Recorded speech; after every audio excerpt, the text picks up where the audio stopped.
More than 1,900 people are dead after the devastating earthquake in Haiti. Thousands more are injured and are desperately seeking hospital treatment. Fox 46's chief transportation correspondent Hawker Vanguard is the only Charlotte reporter in Haiti. He's following North Carolina relief workers in that country. He joins us now live again from the third day in Haiti. And Hawker, first of all, good morning. You have been able to visit hospitals. You've been able to spend some more time around town there. How are you feeling now in the third day? What are some of the hurdles that you continue to see there? Well, good morning, and we say that only as a form of greeting because there's nothing good here on the island of Haiti happening for these people. They're fighting for their lives the best they can. People who are still recovering from the 2010 earthquake, even people who are recovering now from the earthquake that happened just a few days ago in Lakai. Yesterday we had the opportunity to tag along as a rescue team brought more than a dozen people to a local hospital. We were in the emergency room as so many people were brought in.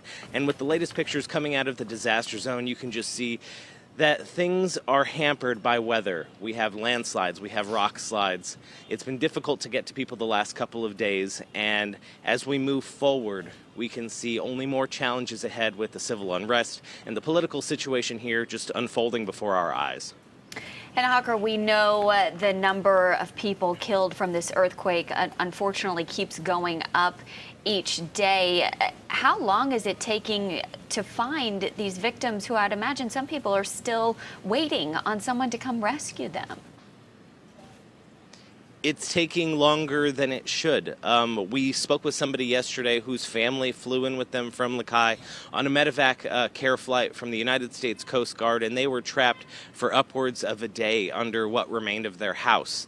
And what struck me as amazing as to the spirit of the people here in Haiti, these people have lost everything, and they only have the clothes on their back and what they were able to carry with them, many without money to get back to Lakai once they recover.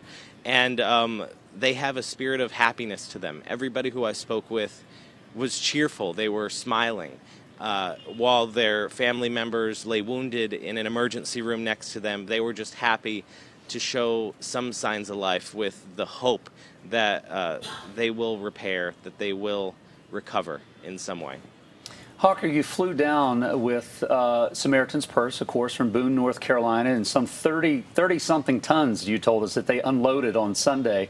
At some point, that's going to run out. Are there other places coming from around the world that are bringing in supplies? What are they doing here on day 4, I guess? Yeah, actually, yesterday, Samaritan's Purse flew another flight in with a completely full cargo deck, another 30 tons of materials, because they went through the initial round very quickly.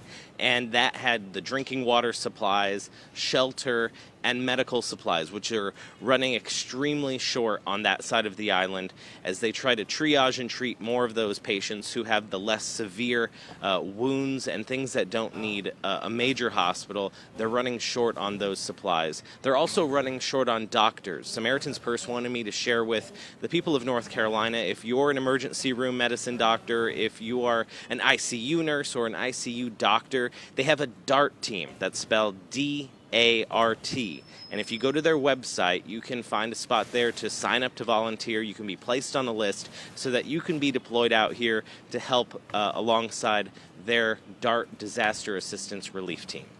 And Hawker, is the nonprofit asking for anything else in terms of how people here in North Carolina can support what they're doing on the ground in Haiti? I would imagine they're going to be there for quite some time.